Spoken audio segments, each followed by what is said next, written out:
అధ్యాయం మీద ఉన్న దైవ గ్రంథాలు కూడా గమనించండి.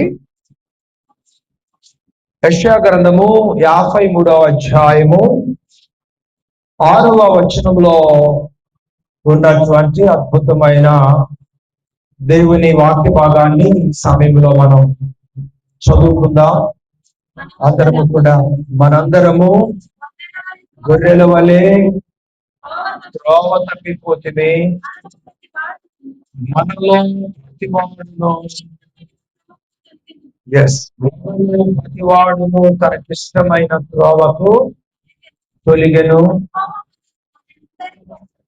యెహోవా మనందరి దోషములను ఆయన మీద మోపెను. ప్రియులారా, మరి చదవబడిన దేవుని వాక్యాన్ని మనం జ్ఞాపకం చేసుకున్నట్లయితే ఈ మాటలు యెషయా ప్రవక్త గారు ఎవరి గురించి మాట్లాడుతున్నాడంటే ఏమంటే ఇశ్రాయేలీయుల ప్రజల గురించి ఈ మాటలు మాట్లాడుతూ ఉన్నారు. ఎందుకంటే వారంతా కూడా త్రోవపోయినటువంటి మనుషులుగా ఉన్నారు అని మనం గమనించవచ్చు. అయితే మీరు చదవద్దు కానీ ఇర్మీయా గ్రంథము 50వ అధ్యాయము 6-7 వచనాల్లో కూడా మరి తప్పిపోయినటువంటి ప్రజలుగా ఇశ్రాయేలీయులు ఉన్నట్లు దేవుని వాక్యము ద్వారా దేవుడు మనతో మాట్లాడుతున్నాడు. అలాగే పిల్లరా, మరి దేవుని సంకల్పం ఏంటంటే ఇర్మీయా గారి ద్వారా దేవుడు మాట్లాడుతూ వచ్చినటువంటి ఆ మాటలు కూడా సందర్భం ఏంటంటే ఇశ్రాయేలీయులు దేవుని యొక్క మహిమ వారు మరవటం వలన దేవుడు జ్ఞాపకం చేస్తూ ఉన్నాడు. ఇశ్రాయేలీయుల పట్ల దేవుని ప్రణాళిక ఎంత గొప్పదంటే నేను 1 by 1 కొన్ని విషయాలు మీకు తెలియజేయడానికి ప్రయత్నం చేస్తా. ఇశ్రాయేలీయుల పట్ల దేవుని ప్రణాళిక ఎంత గొప్పదంటే దేవుని చేత ఏర్పాటు చేయబడిన ప్రజలుగా నియమింపబడినంత గొప్పవారు. దేవుని చేత ఏర్పాటు చేయబడిన ప్రజలుగా వారు నియమింపబడి ఉన్నట్లు దేవుని వాక్యము ద్వారా దేవుడు తెలియజేస్తూ వచ్చాడు. అలాగే అబ్రహాము గారి ద్వారా వాగ్దానం చేయబడినటువంటి ప్రజలుగా ఇశ్రాయేలీయులు ఎన్నిక చేయబడ్డారు. అబ్రహాము గారి ద్వారా వాగ్దానం చేయబడితే యాకోబు గారి ద్వారా ఆ వాగ్దానము నెరవేర్చబడి ఉన్నట్లు దేవుని వాక్యంలో మనం గమనిస్తున్నాం. యాకోబు గారి యొక్క సంతానము ద్వారా ఇశ్రాయేలీయులు ఒక శ్రేష్టమైన నిబంధన చేయబడినటువంటి ప్రజలుగా నియమించబడ్డారు. మరలా వారు దేవుని మాట వెనుక సొంత నిర్ణయాలతో వారి ఇష్టానుసారంగా జీవిస్తూ ఉన్నప్పుడు మరి దేవుడు వారి పట్ల ప్రేమ చూపిస్తేనే వచ్చాడు. ఏంటి ఆ ప్రేమ? ఎలా ఆయన ఆ ప్రేమ చూపిస్తూ వచ్చాడు అనగా, చూడండి, పాలస్తీనాలో కరువు వచ్చిందని చెప్పి, ఐగుప్తులో మంచి ఆహారం దొరుకుతుందని చెప్పి వారు ఆహారం కొనటానికి ఐగుప్తు వెళ్ళినప్పుడు ఐగుప్తులో ఎవరున్నారండి? వారు అసహించుకొని కలవగనేవాడు మన ఎదుకు వస్తున్నాడని చెప్పి అవమానం చేసి చంపేయాలని ప్రయత్నం చేసి, చంపితే ఏం ప్రయోజనం అవుతుంది, అమ్ముకుందామని చెప్పి ఐగుప్తులకు అమ్మారు. తండ్రికేమో ఏదో మృగము వచ్చి తమ్ముడిని చంపేసిందని చెప్పారు. కానీ అద్భుతంగా ఐగుప్తులో అనేకమైన శోధన సహించాడు. దేవుని పక్షమున ఉన్నాడు. దేవుడు ఆ యోషేపు గారి పక్షాన ఉన్నాడు. మరి అద్భుతమైనటువంటి ఐగుప్తులో ఉన్నతమైన స్థానాన్ని సంపాదించుకున్నాడు. ధనాగారములు, ధాన్యాగారములు అన్నిటి మీద అధికారిగా నియమించబడ్డాడు. మరి అన్నలు వెళ్ళి ధాన్యము కొనాలని ప్రయత్నం చేస్తున్నప్పుడు గుర్తుపట్టాడు. ప్రేమతో కుటుంబాన్నంతటిని ఆహ్వానించాడు. అక్కడ ఒక చరిత్ర ఉంది. ప్రేమతో కుటుంబాన్నంతటిని ఆహ్వానించాడు. ఐగుప్తులోనే వారు నివసించే విధంగా ఏర్పాటు చేశాడు. యోసేపు చనిపోయాడు. మరి ఇజ్రాయిలు ఎరగని రాజులు ఆ దేశాన్ని పరిపాలన చేస్తున్నప్పుడు వీళ్ళు బానిసలు, మనకంటే వీరు గొప్పగా డెవలప్ అవుతున్నారు, వీళ్ళని ఎదవనివ్వకుండా చేయాలని ఎన్నో ఆంక్షలు పెట్టి వారిని అణిచివేయడానికి ప్రయత్నం చేశారో, వారి వంశంలో జన్మించినటువంటి మగ బిడ్డల్లో కూడా చంపివేయాలనే ప్రయత్నం చేశాడో, అయినప్పటికీ వారి మొర దేవుడు ఆలకించాడు. వారి మొరను దేవుడు ఆలకించి అద్భుతంగా దేవుడు వారిని ఏమండి ఆ ప్రాంతంలో నుండి దేవుడు విడిపించి మరి మోషే ద్వారా ఐగుప్తు తోడుకొని వెళ్తే, మోషే గారి ద్వారా దేవుడు ఐగుప్తి నుండి మరి దేవుడు తోడుకొని వెళ్తే, యెహోషువ ద్వారా ఉన్నతమైన వాగ్దానం చేయబడినటువంటి భూమిలోనికి వారు చేర్చబడ్డారు. ఉన్నతమైన భూమిలో చేర్చబడినటువంటి వారికి దేవుడు ఒక ప్రత్యేకమైన స్థిరత్వాన్ని ఏర్పాటు చేశాడు. అంతకుముందు గుడారాలలో వంశం ఉండేది. గుడారాన్ని వాళ్ళతో పాటు తీసుకెళ్తూ ఉండేవారు. కానీ సొలొమోను కాలం వచ్చిన తర్వాత ఏమండి ఒక అద్భుతమైనటువంటి స్థిరత్వాన్ని, మరి మందసము అటు ఇటు తిరగకుండా దేవుడు ఒక మందసాన్ని ఒక ఆలయముగా ఏర్పాటు చేసే విధంగా, ఆ ఆలయంలో ఆ మందసం ఉండే విధంగా దేవుడు సొలొమోను కాలంలో అనుమతించాడు. మరి దావీదు కాలంలో రాజ్యాన్ని పరిపాలకుడిగా ఉన్నాడు, కానీ అతని చేతులు రక్తముతో నింపబడినందున ఆ భాగ్యాన్ని దావీదు కోల్పోయాడు. ఆ భాగ్యాన్ని సొలొమోను గారు సంపాదించుకున్నాడు. దేవుడి ఆయన బట్టి దేవుని కొరకు ఒక స్థిరమైన ఆయన మహిమ నిలిచే ఆలయమును తన ద్వారా ప్రజల కొరకు ఏర్పాటు చేయడానికి దేవుడు అనుమతించాడు. సృష్టికర్త అయిన దేవుడు ఆ ప్రజల మధ్య ఆలయంలో కొలువుదీరి వాళ్ళకి దీవెనకరంగా మార్చబడ్డాడు. ఏమండి, దేవుడి వారిని తన యొక్క సొంత ప్రజలుగా పిలుచుకున్నాడు. దేవుడి వారిని ఏర్పాటు చేసుకున్నాడు. మరి శాశ్వతాన్ని ఆశ్రయించిన ప్రజలుగా వారు నియమించబడ్డారు. దేవుడు వారికి సృష్టికర్తగా ఉన్నాడు. దేవుడికి నియమింపబడినటువంటి ఆ దేవుడు నియమించిన ఆయన ఆరాధించే ప్రజలుగా ఉన్నారు. అంతవరకు బాగానే ఉంది. ఆ కృపా భాగ్యాన్ని వారు కాపాడుకోకుండా ఏం చేశారండి? సొంత నిర్ణయాలు తీసుకొని దేవుని చిత్తాన్ని అవమానపరిచారు. తప్పిపోయిన ప్రజల వారి, దారి తప్పిన గొర్రెల వారి, వారు నానా విధాలైనటువంటి భయంకరమైన పరిస్థితుల్లోనికి వారు దిగజారిపోయినట్లుగా ఇక్కడ మనం గమనిస్తున్నాం. అంటే మానవ స్వభావాలతో ఉన్నప్పుడు ఖచ్చితంగా తప్పిపోవటానికి అవకాశం ఉంటుంది. దేవుని స్వభావంలో మార్చబడినప్పుడు ఎన్ని సమస్యలైనా, ఎన్ని ఆర్థిక పరిస్థితులైనా, ఎన్ని అనారోగ్య పరిస్థితులైనా ఆయన మహిమ కొరకు దేవుడు స్థిరపరుస్తాడు. గమనించండి, కొన్నిసార్లు దైవ స్వభావంలో, దేవుని స్వభావంలో మనల్ని దేవుడు నిలబెడతాడు. కానీ మరలా సొంత ఆలోచనతో ఆ నిలబెట్టిన మార్గంలో నుండి ప్రక్కకు వెళ్తారు. అప్పుడు ఎవరికి చిక్కుతారండి?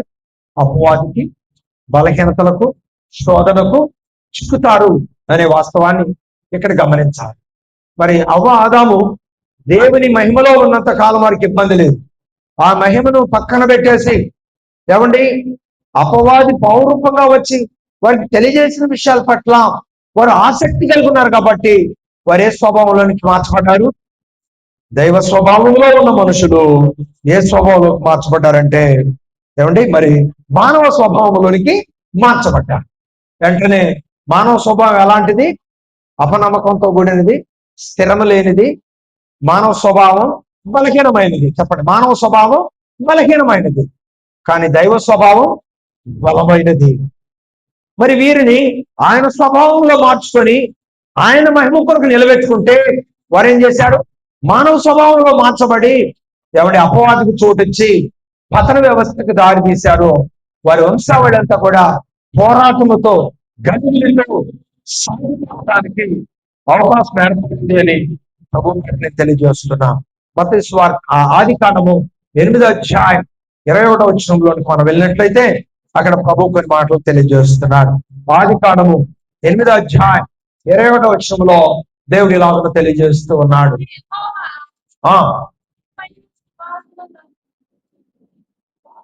8వ అధ్యాయం 21వ వచనం ఆది కాండం. ఇక మీద నరులను బట్టి చూడండి, నరుణ్ణి బట్టి భూమి అయిపోయింది, శపించబడింది అని ఇక్కడ మనం జ్ఞాపకం చేసుకొచ్చున్నాం. ఎందుకనగా నరుడు హృదయం అదనమాట. నరుడు చెడ్డ మనస్తత్వాన్ని కలిగి ఉండటం ద్వారా మానవ స్వభావం చెడ్డ మనస్తత్వానికి దారితీస్తుంది.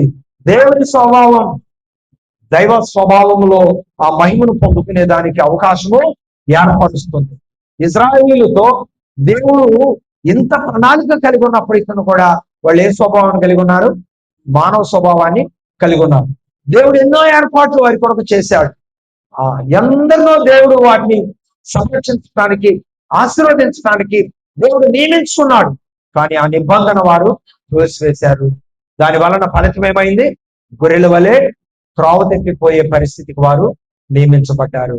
అప్పుడు వారందరినీ కూడా రక్షించడానికి మన ప్రభు అయిన యేసుక్రీస్తు వారు ఈ లోకములోనికి రావాల్సిన అవసరము ఏర్పడుతూ వచ్చింది అని దేవుని వాక్యము చక్కగా తెలియజేస్తా ఉన్నది. ప్రియులారా, ఆ వాగ్దానాన్ని మనము ఈ సమయంలో ఒక్కసారి చదువుకుందాం. మత్తయి సువార్త 10వ అధ్యాయం 6వ వచనంలో ఉన్నటువంటి కొన్ని మాటలు మనం చదువుకుందాం. ఇశ్రాయేలు వంశంలోని నశించిన గొర్రెల యొద్దకు మరి మీరు వెళ్ళండి. అలాగే వారు రక్షణలోనికి వచ్చినప్పుడు ఖచ్చితంగా దేవుడు మహిమ పొందుతాడు. మిగతా వారందరూ కూడా రక్షణలోనికి రావడానికి అవకాశం ఉంటుందని చెప్పి దేవుడు అక్కడ అద్భుతమైన ఆయన మాటలు తెలియజేయటము జరిగింది. ప్రియులారా, చూస్తారా ఏమన్నాడు అక్కడ? ఇశ్రాయేలు వంశంలోని నశించిన గొర్రెల యొద్దకే వెళ్ళొచ్చు, సమీపించున్నది ప్రకటించుది. ప్రియులారా, నశించిన ఇజ్రాయేలు యొద్దకు వెళ్ళి పరలోకరాజ్యం గురించి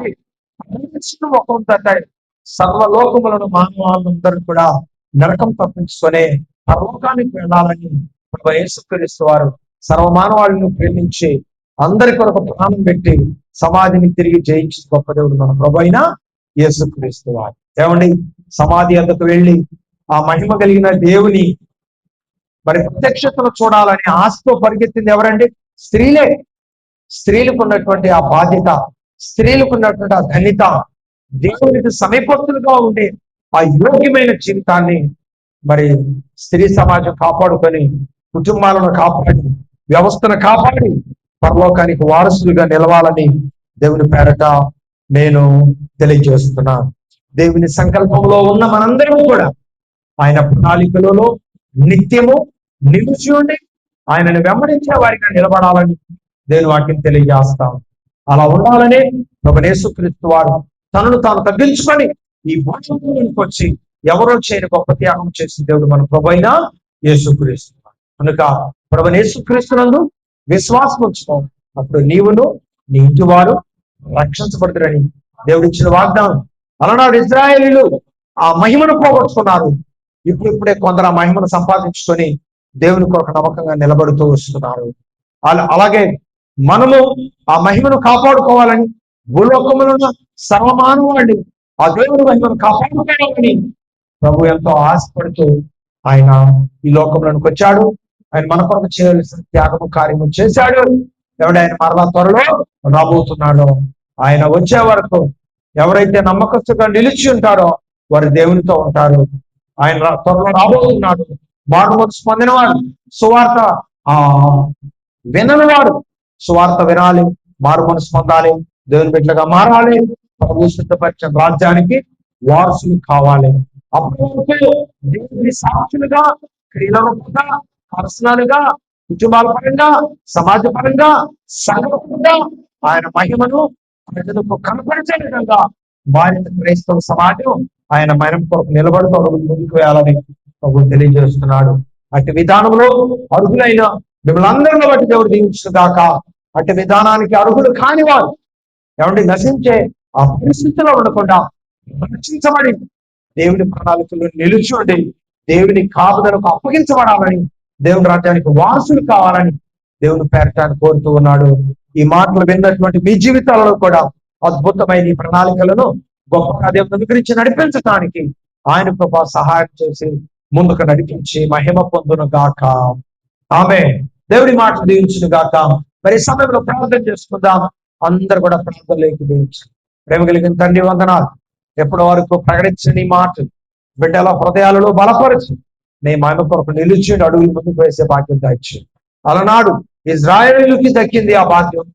కొందరు సద్వినియోగం చేసుకున్నారు, కొందరు దుర్వినియోగం చేస్తున్నారు.